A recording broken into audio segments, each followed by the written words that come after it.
He's an author, artist, illustrator, sculptor and cartographer who's sold over 12 million books worldwide and been translated into 45 languages. He really must try harder. His new modern fate day fable, The Fate of Fausto, is out next Tuesday, and here to tell us all about it is the truly outstanding Oliver Jeffers. Good morning. Oh, welcome back to the programme. Good morning, Chris. How are you doing? Good. How are you today? I'm wonderful.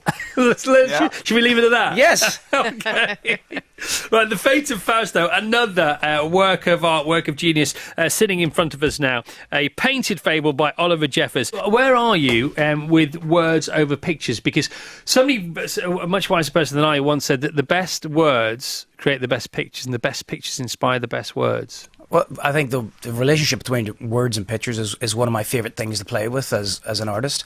I often don't say that I'm a writer because I think visually before I do anything with a written word. But interestingly, this story was written in its entirety before I even thought about putting pictures to it. It was written about 5 years ago, believe it or not. It was written before the last book that I had came out, which Here We Are, the guidebook for living on planet Earth. But at the time, it felt that Here We Are was a much more important story for that moment because it was upbeat and optimistic against all the noise and anger and aggression that seemed to be dominating Western global politics. So, okay, what do you want to tell us about the book to get us to maybe go and find out more about it without giving too much away? It was really hard to make. I made it on a classic lithography press in Paris over the course of about 3 months last summer.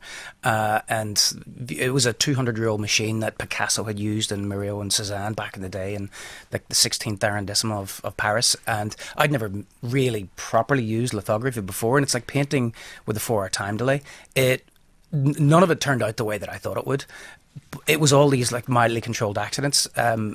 But there's a simplicity and an economy to the book, I think, because of that. Felt like an old story at the time of writing it, so I tried to make it in the style of old books. So it hopefully when people pick it up, they'll not know whether it was published this year or 60 years ago or 80 years ago. Right, which is good for the story in the book. I think so, yeah. Looking forward. Yeah. I would imagine. Yeah. Okay, so when you say things happen by accident, did you feel like history was on your side here? Did it come along and help? Well, yeah, definitely. You know, and working in that building with these ghosts of these old artists, it felt very much that it was a part of history. It became very clear very early on that I didn't really know what I was doing. And when you're working in lithography like that, you got to commit to a decision way down the line without knowing how the previous layers are going to work, and you start and it might not go the way that you thought, and then you just have to go with it. So absolutely taking control away, which is part of the point of the book, is that people feel that we are above and separate and in control of nature and environment when we're not at all. All right, so this man talking is one of the best children's authors in the world, and this is why he's one of the best children's authors in the world, because he thinks like this. What about this? Have you heard about this before, Oliver? Sally says, my dad has dementia. He loves a picture book. He's 80, and my 103-year-old nan the same. They both can't read anymore, but they love pictures. Yeah. This idea that they're, as I say, that they're children's stories, that you put picture books away at a certain point, I don't think that's right. You learn to be visually literate before you become actually literate, and learning how to tell a story and understand a story through the way in which an image works is one of the earliest skills that a human being will learn in their narrative creative world. So that doesn't go away.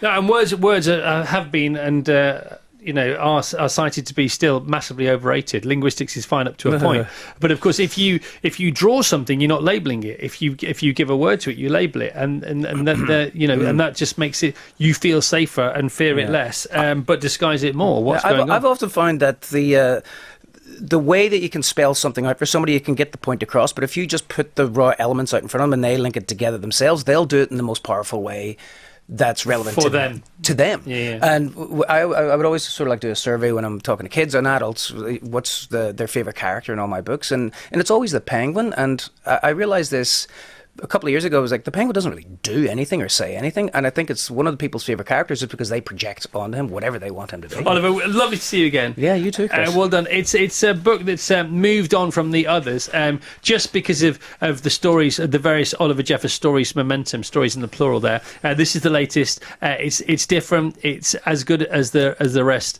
The Fate of Fausto, a painted fable by Oliver Jeffers, and it's out now. The Chris Evans Breakfast Show with Sky.